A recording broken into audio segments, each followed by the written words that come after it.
We had and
Everybody stand for the flag, please. I pledge allegiance to the flag of the United States of America and to the republic for which it stands, one nation, under God, indivisible, with liberty and justice for all.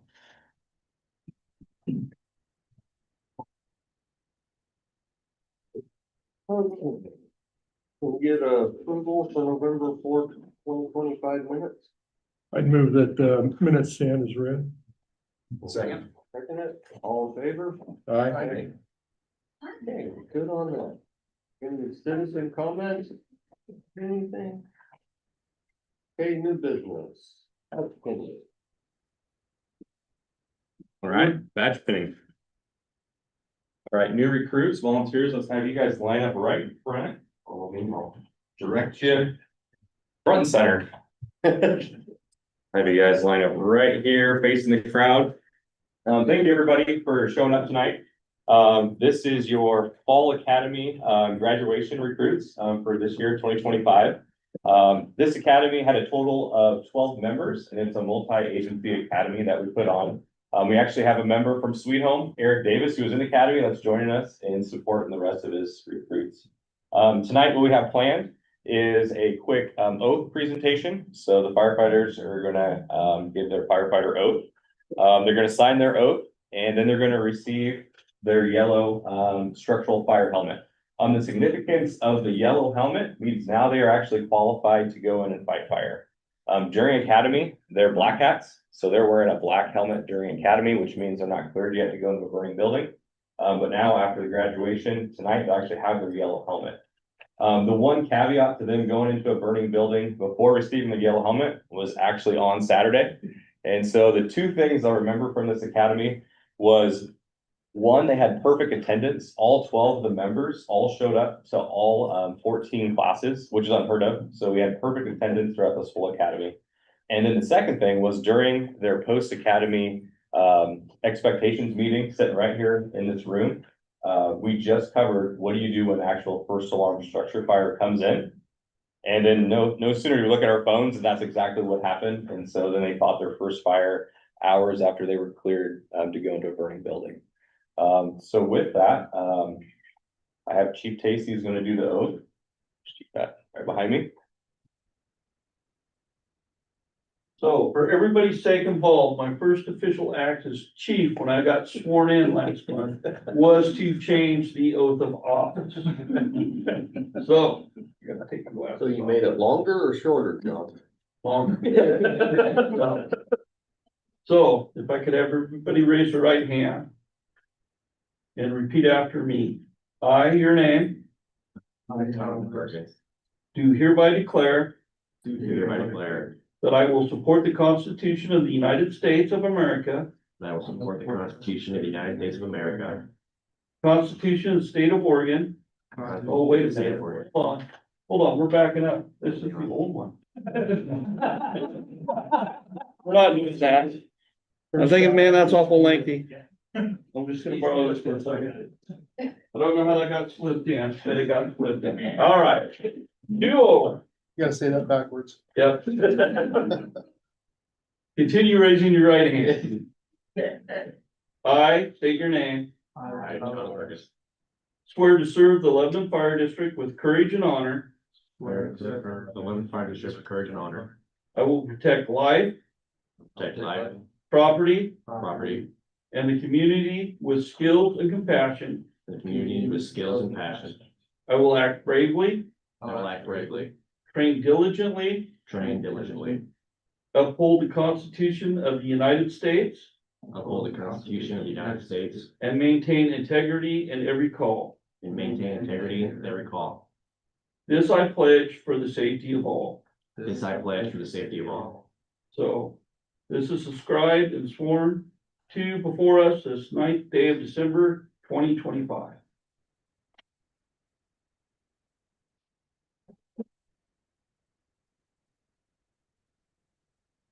Good job. And with that, one by one, we'll have you guys sign your oath. So Danny, you're up first.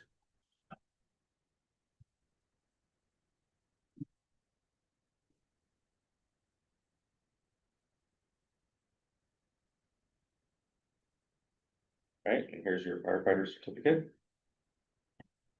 Thank you. Congratulations. Well,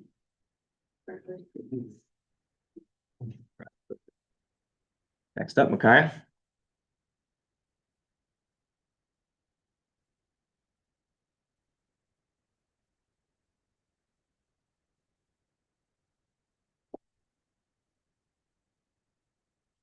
Thank you. congratulations, welcome.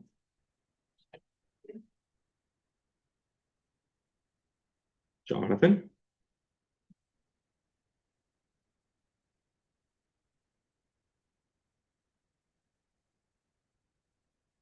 Thank you. Congratulations. Thank you. Welcome. Thank you. Josiah.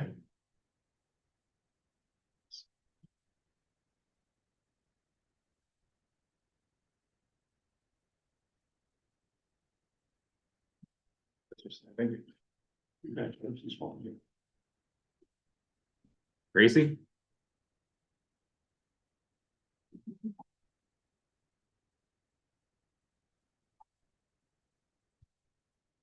Congratulations. Congratulations. And Ty.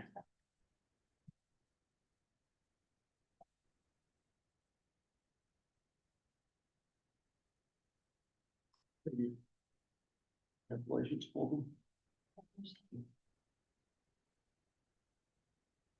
All right, with that, one last round of applause for.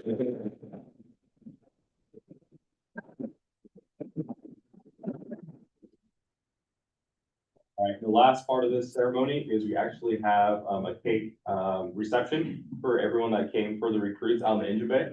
So if you guys, you can either stay and listen to the board meeting, or you can follow me out through that door and I'll lead everyone down to the engine bay where we can get photo opportunities and have some cake and enjoy the recruits.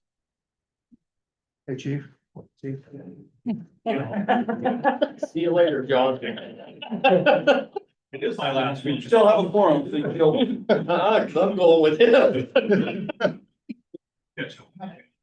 I run things a little bit quicker than Joe does. Just keep that in mind, you see me run one. Well, I already see that you started with the old one, and then. That was a mean trick I think Cindy played on.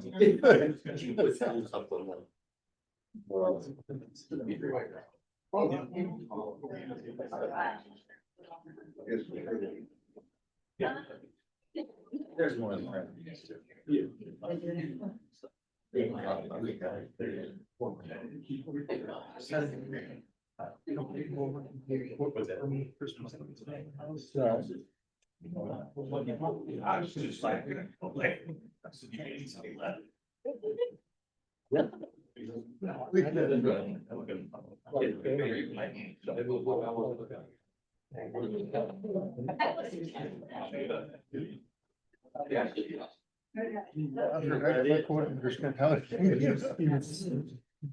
Okay, let's get your going again. Number 3, 2024-25 financial audit. So, Desiree is handing out the audit, by presenting the audit to the board tonight, we're meeting our Oregon laws and requirements. Unfortunately, there was a conflict with scheduling with Acuity. They will be here though to answer any questions and do a presentation in the January meeting. I think this actually kind of works out because it gives the board some time to, digest the audit. But having gone through it and having met with Glenn, with Acuity after it was done, no red flags, no big hiccups. So, next month will just be a presentation of their finding. Right. If you have any further questions on that, Des would be more than happy to answer. Yes, I am. We'll save it after we read it. Gotta read it Works first. for me. Okay, until January. January, yeah, we'll have questions. Okay. I don't think there's any questions on that. Okay, go to number 4, annexation requests. Yes, you're up. Okay, I am up. I think there's a Wake few. up. There's a few new annexation requests. Also, we had some questions that I would like can address. As far as the application for the rural fire, there was a question about just the name, address box. The name wasn't filled out. There is supporting documents that have the name of the property owner, so it hasn't held us up on any of that. So it's just, yeah, it's a lot of supporting documents that go with that, all the descriptions on that. The other thing is annexation is going. We are in process with quite a few, going through, and we are waiting to hear back from some of the other ones there. We have updated the annexation application. That did cause a lot of confusion with, a lot of our property owners. We've updated that form. So originally we had a 4-page document. You'll see that in the packet here. Ashley and we worked through the whole application and just condensed it into one form. It has everything in it, and so I think it's gonna be a lot smoother, less frustrations with some of the property owners filling that paperwork out. But I did get pretty good at it, just being able to walk them through it. So yeah, I think it'll be fine and going through that. So yeah. If there's any other questions with that? As far as So I was curious, what the certificate of surveyor slot was for. Oh, yes, I'm sorry. Yes, I meant to address that. So it's either that the original document should have had an or in between it. So if they have the legal description and a description of the map of their property that has the specific plots and all the numbers that are required on that map, then they don't need that signature of a surveyor. So we don't want to ask them to go out and hire a surveyor if they don't need to. So if they have all that documentation, they don't need it. There has been some applications that have been turned in that has that signature. So it's either or, and that's one of the things that I've been telling a lot of people is if you have all that documentation, you don't need to hire a surveyor. Perfect. Thank you. Sorry, I missed that question. Anything else? Hey, board workshop. We need a motion to approve. We need a motion to approve. To approve the requests. ones. Oh, we need a motion. How many requests we have? 6. I think there is a. Yeah. I told you I'm not doing anything. I move to approve the 6 annexation requests. I second. All in favor? Aye. Did something. Really solid work. We're having a lot of people take us up on. We are. Good job. Yeah. It's nice. Okay, now we go to number 5, board workshops. So board workshop, which it will make more sense when I get down to my fire chief's report.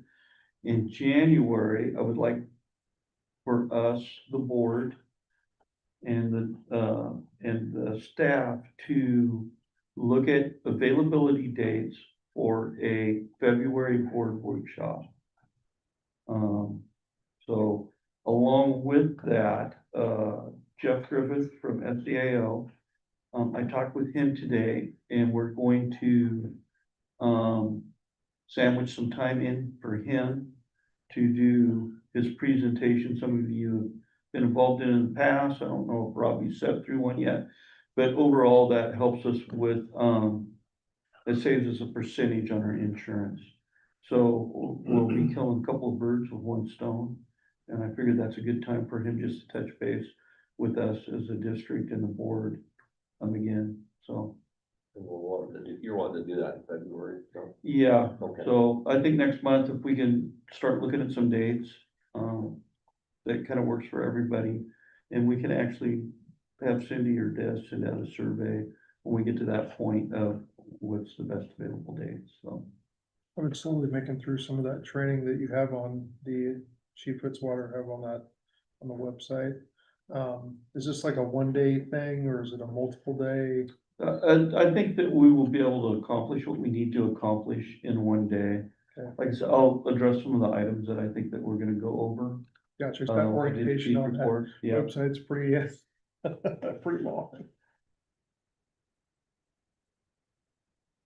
Nothing on that. Okay, number 6, new wildfire defense grant. Yeah, so, I submitted to IGA, in the board packet for transparency. It's nothing that has to be approved by the board. It's within the purview of the chief to sign those IGAs.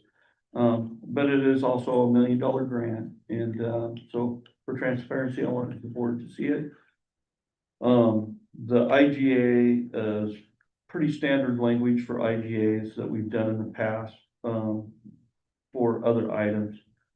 It was written by the Oregon Law Group, who represents us. In this particular instance, we had to withdraw any, representation from them because they were acting upon the IGA for Sweet Home Fire. Sweet Home Fire is the holder of the grant. In order for us to be a part of the grant, we have to sign the IGA. The question come up, of the 30-day notice clause with withdrawal. That's standard IGA language. It does not benefit Sweet Home to withdraw our IGA, and it does not benefit us to withdraw the IGA. So I see no concerns there. So if you have any further questions on that, I hope that I addressed any questions that might be there. Pretty straightforward, I didn't see. And no questions on that. No, I appreciated your quick email and they satisfied my question. Oh, you bet. Okay, number 7, financial report. Okay, I've got another graph that'll be super fast. The ambulance revenue is actually doing pretty well, so I'll just let you have a quick eyeball at that. We are up about 5%. As we go through looking at through October. So that was good news to see that now that we're catching up after the government shutdown, among other things, at the beginning of the year. We're actually in pretty good shape with respect to our ambulance revenue. So I was pleased to see that it was up from last year, just on the average. So if you notice on the graph, the solid red line is the activity that is happening as it's going, but the dotted red line is our average for this particular fiscal year, and the dotted green line directly below that is last year's average. So that gives you kind of an indication of where we were and where we are today. And I'll just keep updating this as we go forward and giving us kind of something to review. Any questions on that so far? Okay, Tactical has a closing accounts receivable balance for September of 1.9 million. They haven't yet closed October, but they're working on that right now. So we will see an updated number hopefully at the next meeting. In-house, we're down to about 13,000 in-house accounts receivable, which 12,000 is ambulance. That's just going to slowly trickle down. And of course, we have fire and life safety inspection fees that are billing, and they're only at 800. So we're actually in real good shape. We've made some progress there as well. Tax revenue, we've received 4.6 million of our 6.6 million, which is great. So we're already at 70% of that receipt. So that's good news. So we're on track. And that's pretty much all I have. The financial statements I'll be reviewing over the next month to see if there's anything to adjust. And I do know of a couple of journal entries that I'm going to make to adjust the numbers to be where they belong as opposed to where they are. And that should take care of them. But So how long have we been with Tactical now? Have we gone over a 2 year? years. 2 years. Yep. Did our projections for their increased revenue pan out? I believe yes.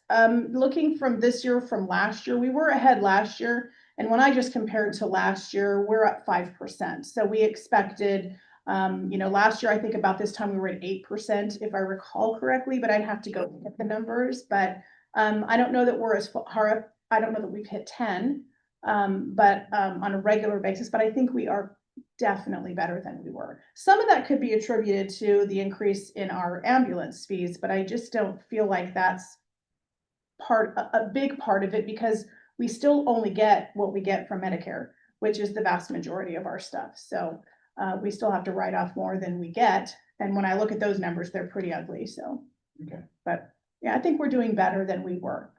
Yeah. Thank you, Des. You're welcome. Any other questions on that? Okay, number 8, legislative update. So on the legislative scenes, so balance billing is essentially wrapped up. There will be some temporary rules made on it. I spent the last couple of weeks, writing the DCBS board, and do not ask me what the full acronym is for that. But essentially, they're the state department that takes, when laws are passed, and they do all the finite work. They look at financial impact, they,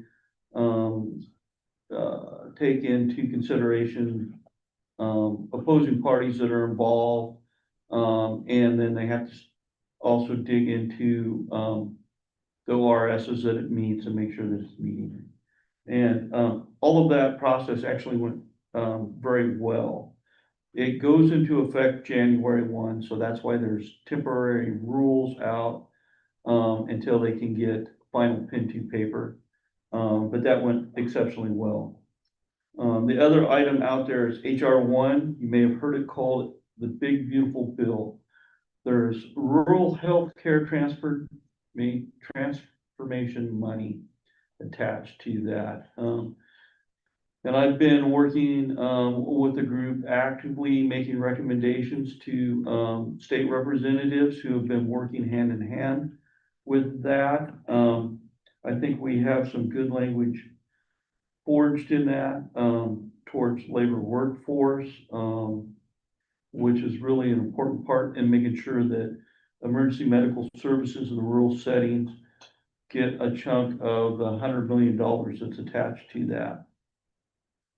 With that, our local representatives newsletter, and I talked with, a, consultant that was in DC here the other day, is that there is rumblings that the majority, party in the state is wanting to pull away from the federal tax code. And it's my understanding, and we're doing some more research into it, that recognizing or being part of the federal tax code in the state is tied directly to HR 1, which I believe would impact this rural healthcare transformation funding. There really won't be any hard information out on that, legislatively wise, until February. But, I'm keeping my ear to the ground at that and talking to people. And I'm probably gonna reach out to our, local representative. She has concerns, I have concerns, but to let her know what the impacts could potentially be to it. And then lastly, just two items, one quick item. I want to thank the board again for the recommendation letter, to serve on the Oregon Fire Chiefs Association. I did not get selected. The chief of Eugene Springfield, was the one that got Joe's position. But they said they have a special place for me. I don't know where that is yet, but they did have a special place for me. And then lastly, I did get accepted, to serve on the Rural Fire Protection District, Funding Advisory Committee, which I think is actually probably at this point in time, far more important. So, and this was, committees, to establish a Senate Bill 452, which was passed, in 2025. And so it's a subcommittee in the governor's Oregon Fire Service, Policy Council. So, I've got 5 months of some dates of serving on that, giving my recommendations, and, I definitely will be voicing what's in the best interest of the Lebanon Fire District communities like ours in that. So that's what I have for legislative updates. Any questions on that, Greg? Okay, go to number 9, union address from the board. Thank you very much. So all we have to report is we have our elections going on this month. So we have 3 positions that are up. So next month you'll probably see a couple new members. I'll be here to let you know who those are. So other things we're doing. So our union, we're donating like $500 of toys to the Toys for Tots program that got approved at our last meeting. Plus somebody's going to be receiving a load of dog food, maybe Friday, I don't know. So to the Lebanon Soup Kitchen's dog food drive. So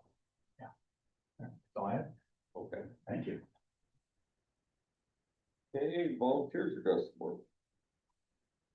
Should feel represented. Because they volunteer here, and I have nothing to read. That was bad. Oh, fire chief report. All right, now, normally, like I said, I like to be expedient. This could be a little bit long, but, yeah, but. So just as your new chief, I want to let you guys know that I'm committed to leading with transparency, accountability, and vision. On the 20th, when Joe had his walkout, we met that afternoon as, staff. And started on, well, we actually started before me and Chief Fitzwater started on a vision board, back when we first got the news. So we started on it before, but that was the first chance really formally as a team that we got to meet. So the first 90 days, and there's all kinds of papers out there, the first 90 days as the chief. But they're all pretty much right, and they all say the same thing, that's critical to establishing trust. And some of the first things that me and Chief Fitzwater did was we started a bottom-up meeting with paid staff. And we've gotten through about a third of the paid staff, and it's been very insightful. And I think that all the feedback that we've gotten from the line's been very positive. We have intentions of doing that with the volunteers as well. Part of the first 90 days really is assessing our strengths. So one of the first things that we've done as staff was we got together and we done a SWOT analysis, looking in our, some of you may remember this when Joe came in as chief. That's looking at our strengths, weaknesses, our opportunities, and our threats. The plan is to do SWOT analysis next week with all 3 shifts, the SWOT analysis with the volunteers group. And then in February, when we do the board workshop, we will do a SWOT analysis with the board. So that does a couple of things, and it really kind of gives us a direction, right? And things to work on. And helps us set that roadmap for success. We need to know those things and assess that before we really get going anywhere. I've set out about a 200-day plan. And the good news is I'm a little bit ahead of the curve. Some of the things that me and Chief Fitzwater's been working on to get us ahead of that plan. And there's several things that I looked at, and one thing was communications. And with meeting with our line personnel and some of the things that I've just heard through the grapevine, and when the crews don't know it and I have my ears pressed to the wall, is that we've had some communication issues. And any of you that have been involved in any business, government agencies, know that one of the biggest falling downs that can cripple you or strangle you or slow your pace is communication issues. And so part of the meeting with the bottom up was to establish trust in the communication and letting people know that it's all right to come and ask questions. So the small group meetings, one of the other things was looking at our culture and our department identity and working on fire department culture and identity. And one thing that we learned by meeting with these young groups of people that we take for granted is that they come into this department either just right before COVID, in the middle of COVID, or when we were building a fire station and they were isolated in trailers out there.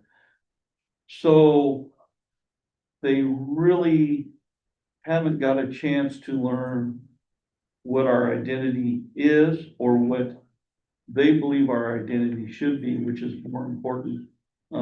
They should be the ones that are determining what our identity should be. And they really haven't got to learn what fire department culture was pre-COVID. And so working on some cultural shifts. And there's a lot of small things that we're gonna do on that, and there's some big things. But I think it sounds like a small thing, but it's really a big thing, and that's, recognizing the good things that our people do day in and day out. And recognizing them for that, and I don't think that that can be stated enough. Mark's worked on some small, and they're not small things, I think they're big things, but some things to do, work on that. And that's, life-saving award, somebody's had a code save, recognizing that. If somebody's helped deliver a baby, the stork pen, recognizing that, so peers can see that. And I think just day in and day out, just doing a better job as peers, as lieutenants, as battalion chiefs, and as chief officers, recognizing that day in and day out the best we can. Some of the other things, which are happening in the next week or two is, the staff, Russell and Candace and Mark, and it's something that me and Mark and, Kenny done, and that was meeting with our junior officers and going over the responsibilities. We have a lot of new junior officers. We have only a few that actually have been through that before. And I think also empowering, them, in their leadership role, allowing them to make decisions. Well, we've had our one-on-ones, it's allowing our people to make decisions. And I have two major rules, and that's, it's gotta be in the best interest of the people that we serve, and the best interest of the district. If you're making decisions based on that, you're making the right decisions, so. Budget building and review, we have some new thoughts and some ideas on that. And we're just starting to really get dug in on that, because, planning, is based around budget, and, as we know, we have some budget threats, so. Contract negotiations, that's gonna be a big one. Board workshop, which we talked about. The other thing was, and I already reached out, we get 8 hours free from, SDAO. And, I made a phone call the other day. Our master plan is just about out of date. Our strategic plan is not fresh. So I reached out to a Mr. Slutmo, some of you might be familiar with him, and sent him copies of our master plan and our strategic plan. And if I timed it right, he'll burn a couple of those free hours this month before we get in the new year. And then we get 8 hours from him next month, free of charge. For master and strategic planning. So, we're going to be meeting, after the board workshop. I was thinking about doing a departmental meeting, but it's difficult just to get everybody there. So what we're gonna do is we're gonna meet with the shifts individually, and then with the volunteer group on it individually, the same message, across, the 3 shifts and the volunteers, at that point. And it's gonna be kind of a state of the district, delivery of where we stand, what the assessment of the department is, and the plan going forward from there. And then, the big thing that's really gonna be ongoing is marketing.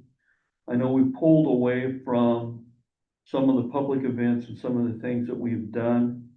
And I know that our crews are stressed and our staff is stressed, but I think it's important that we continue and we get out there even more. I told the crews that if you're out there and we're doing a public event and you have to go on a call, I think that's good for the public to see that we're busy and that we're always working. Also empowered my staff to get out there and engage, more frequently, in community events. One of those which will be hosting a luncheon for Chamber of Commerce. That gives us an opportunity as a new leadership team to introduce ourselves and what we're working on and what we do here as a district, so. And then kind of lastly is really, becoming more family oriented, hosting more family oriented events. And with all of this, in this first 200 days, there's gonna be a continual reassessment in building, so.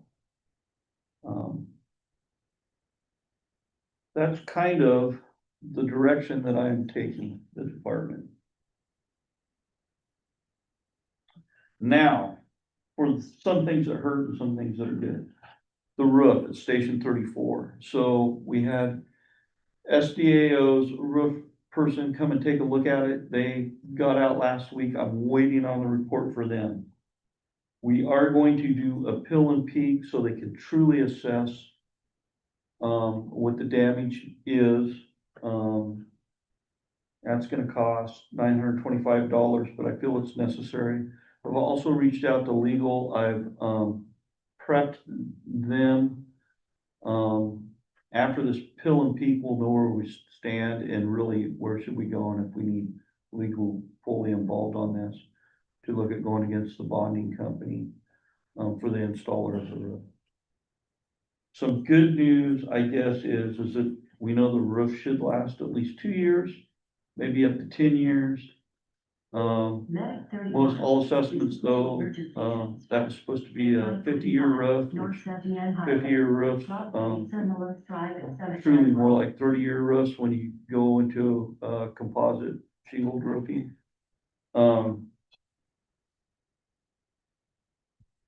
But we know that we have some life in that roof, at least all the contractors agree on that, so. As we talked about SWOT analysis, we have an opportunity. So they're gonna be opening up water lines out at Station 34 to do improvements to the Tito Lake Park out there. So there's a significant savings at this point in time to hook up to domestic water at Station 34. Currently, we're on well water and we use a pond out back for our fire suppression system at the station. That pond has been problematic and costly over the years. And it's still problematic and it's gonna need something to do with it. And quite frankly, I don't think the juice is worth the squeeze for that. So the actual hookup part for us, contractor quote, we're looking at about $12,000. The water department gave us a quote for the meter portion of it. It's gonna be about $17,000. So we're looking at a little under $30,000, which is about half of what the original quote was 2 years ago, when we talked about hooking up to domestic water. So I think that even though budgetarily, I don't necessarily like spending 30 grand, I think if there was ever time to do it, spending 30 now is gonna save us 30 in the future. We'll still have our well water out there. It'll be a good backup. We'll be able to use it for our sprinkler system, all of that. We'll be able to switch it back into the station if the domestic water from the city for some reason had an issue. I think that it's a good timing and a good move for that. You guys have any questions on the roof or the domestic water? Yeah, for the switching from well to city water, what is the impact on ongoing costs after we have the install? So we actually have a very good agreement made with the city. We do pay them. I can actually probably pull the money out of my wallet that it cost us here for water service. And part of that is the city's been very good for us. We try to be very good for the city. So I don't see any significant cost ongoing after that. And probably, well, I will say this, maintenance for the well and the softening system and everything we have out there, it will be far less than what we pay for that right now, so. Not to mention the hard water, I mean, the shower heads, the faucets, the toilet, it eats away at that stuff. Yeah. Since we built that place, we've just had nothing but water pressure issues, and it's, you could pour water out of a bottle half the time and get more water pressure. It's bad, so. I appreciate that, thank you. So with that, it's end of report unless there's any questions further from you. Got a question or comment? The chamber luncheon, what day is that? It will be in May. May, okay. Yes, it'll be the May chamber luncheon. And just kind of as a general comment, I love what you brought up in the report, the focus on family, getting out more in the community, focus on culture. The one thing that I would love to see with the culture aspect is when you said that, you know, the younger crowd sets the culture. I think that's true to a very large degree, but I also think it's important that we hold on to the culture that we've had over the years. So I'd love to know that there's gonna be like retirees and people who used to be on the service coming back to help like kind of initiate the younger crowd and the important aspects of the culture. Yeah, that was the part of, we have members that don't truly know what our department culture Right. is. And so that's what I hope we learn. As a matter of fact, we had, our operations meeting today, and, Mike Maynard spoke very eloquent. And I shared with especially the junior leadership there. That was the kind of stuff that I was talking about our department culture and our past culture, so. And I will kind of add with that because, and I didn't really capture it in the initial rundown when I talked about communications.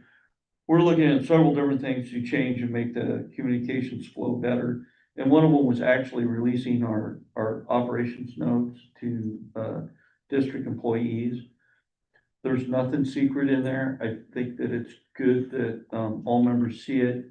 One thing that was happening was our people are so busy that when our lieutenants go to give those reports and talk about that with the crews, they're out on calls, they get missed, they're out sick. And they don't necessarily always have the opportunity to ask questions that they should be asking. Those also went out to our volunteers, and I think 5 minutes after they went out, I got good feedback from some of our volunteers that they appreciate that, so. Sometimes the little things all add up to big things, so that's part of my vision, part of my hope, so, I think updating the strategic plan will be a huge yeah. help to some direction for the district. There's been a lot of changes from when the last one was done, although I think that it will not be as timely and as intensive as when the first one was done. Number one, I think it was good that Gordon has taken this on because he at least has an idea of the area we serve and how we operate.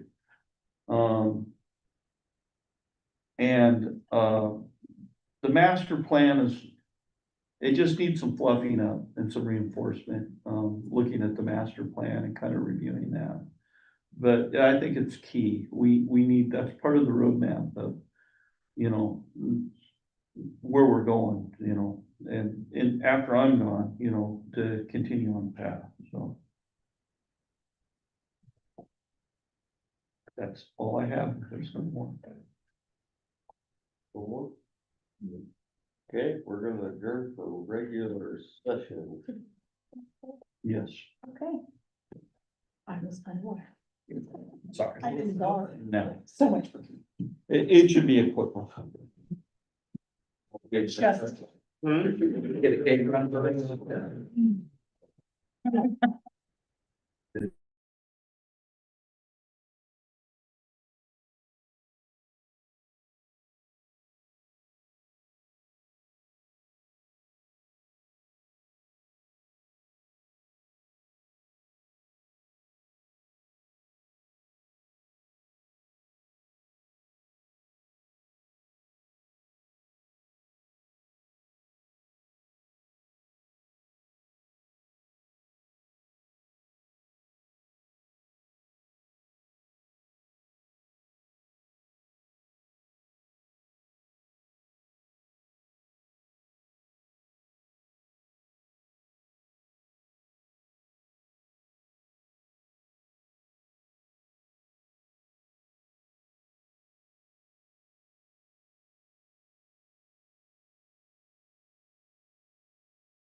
Okay. Reconvening regular session. Any other agenda items? Oh, just a personal thank you, I don't. Dwayne and I both, for those that went on the, memorial for Andy. So, if you can pass along a big thank you. Cruising, went on that, so. Yes, that word is very nice. That's right. Well, Anything else? just say that I love the direction that we're going, and I would encourage that if there's anything the board can do to help out with these efforts, let us know. Don't be afraid to put us to work. Oh, I won't be. Okay, let's adjourn session and go. So it looks like, I got